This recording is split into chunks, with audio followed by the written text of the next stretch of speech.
Wisdom begins with a confession. I don't know. Socrates claimed that and changed the world by asking questions instead of delivering answers. That small statement is a kind of rebellion, a blueprint for living in a world where certainty often feels louder than truth. So what if 5 of Socrates' habits could become 5 practical lessons for living well today? Not rules, but tools. Not dogma, but corridors into deeper thinking.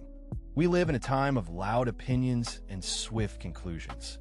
We scroll for certainty and scroll past questions we should be asking. Socrates would smile in the shadow of that noise. He would ask us to slow down, to test our beliefs against our own lives, to see whether our convictions survive the light of scrutiny. The first lesson is the foundation.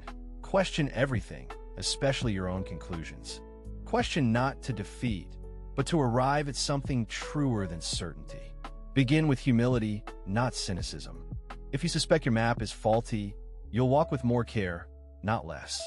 The moment you admit you might be mistaken, you open a door no one else notices, the door to growth. Lesson 2 arrives as a companion to the first.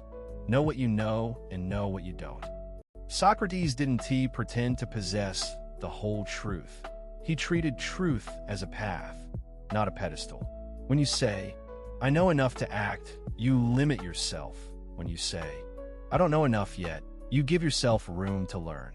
The paradox is that certainty can be a prison and ignorance can be a door. So cultivate a disciplined curiosity. Test your beliefs against consequences, against other minds, against the silence after a long debate. Lesson 3 is less flashy but more human. The unexamined life may be a life worth living, but only if examination is generous, not cruel. Socrates invites us to examine our days not as a critic, but as a craftsman, to sift motives, to weigh actions, to notice the quiet cost of choices we barely notice at all. The value isn't in shattering ego, but in refining character.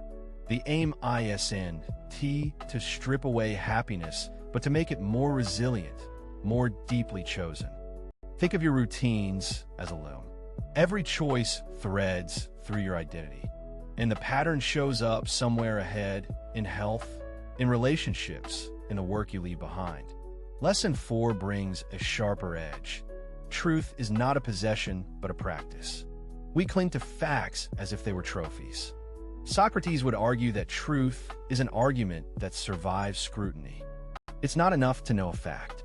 It is compelled to test it under counter-arguments, experiments, counter-evidences, and the stubborn friction of doubt. This is where good thinking becomes ethical work.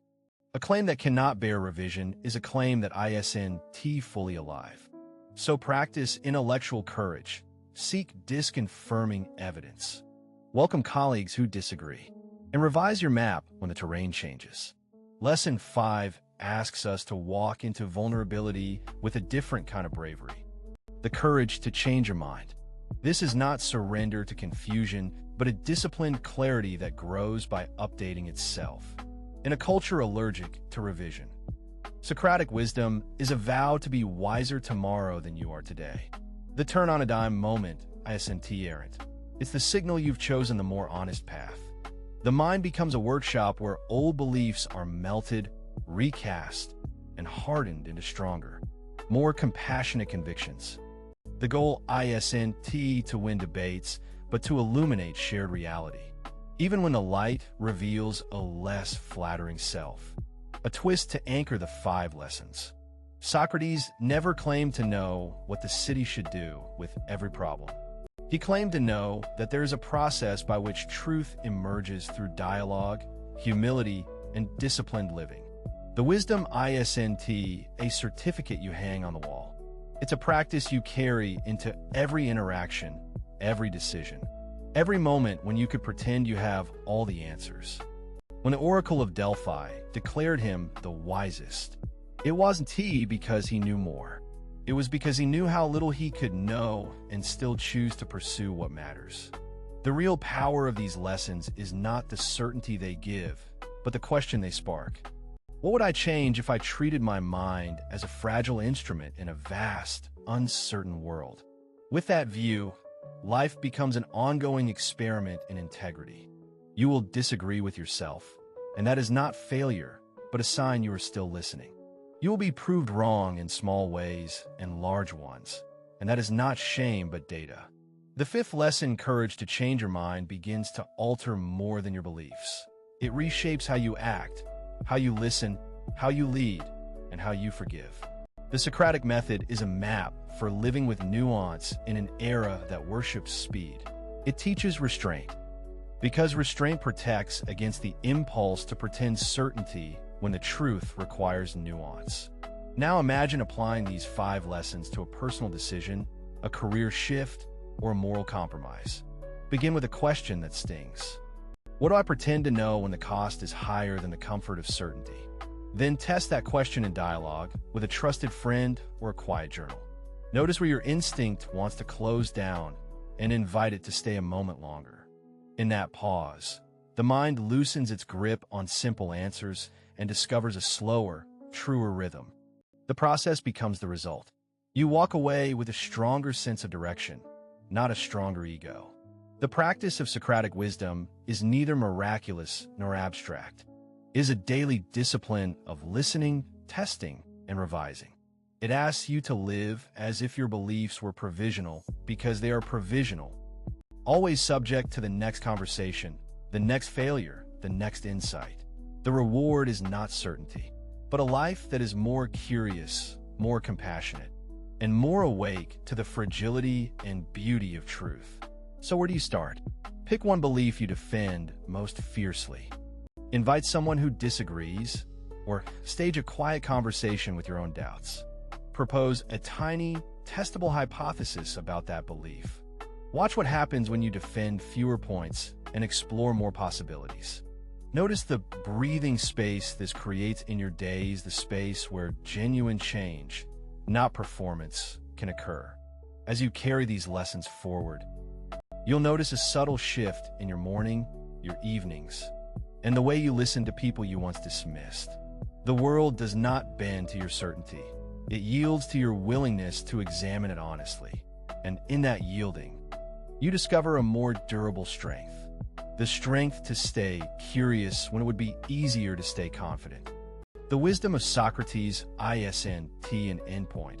It's a method you can carry into every part of life.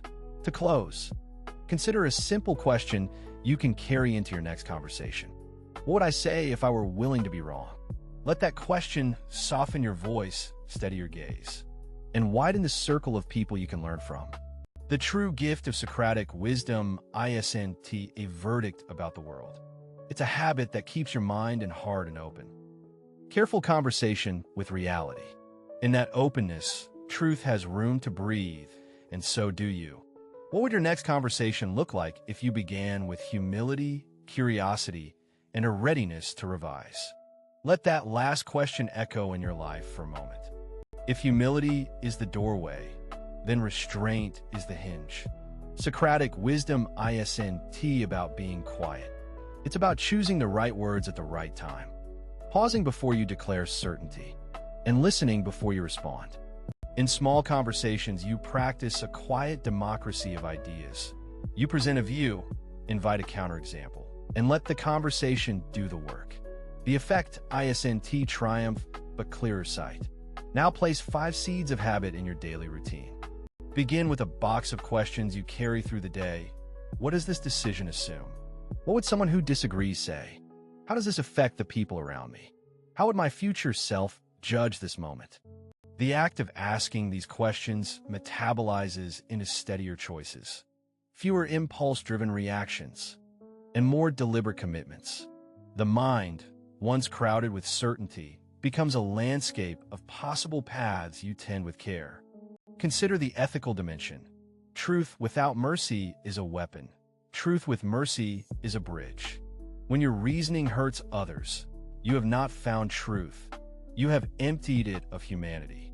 Socratic wisdom asks for courage, yes, but courage that repairs harm and invites better shared ground.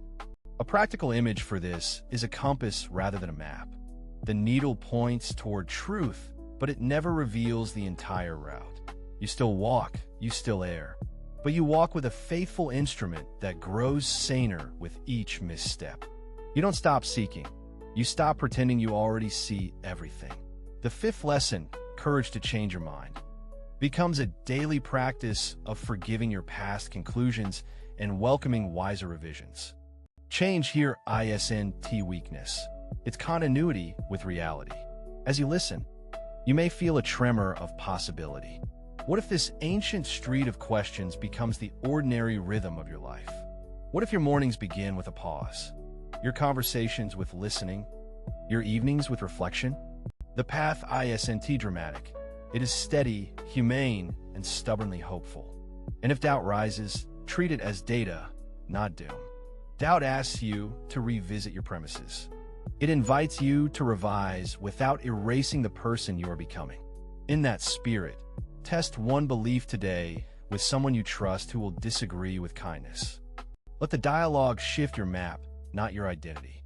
The result is not a moment of triumph, but a quiet alignment between what you say and how you live. If your mind remains teachable, your life remains open to truth with room to breathe. That alignment creates a steadier voice in conflict, a steadier spine in uncertainty. The world won't reward certainty alone. It rewards clarity earned through ongoing dialogue, humility, and action that matches intention. Carry these 5 seeds as you would carry a small fire. Guard them, feed them, move toward fresh air, and let them illuminate your encounters with others. May you walk this path not as a conquering hero, but as a patient learner. And may the truth you seek return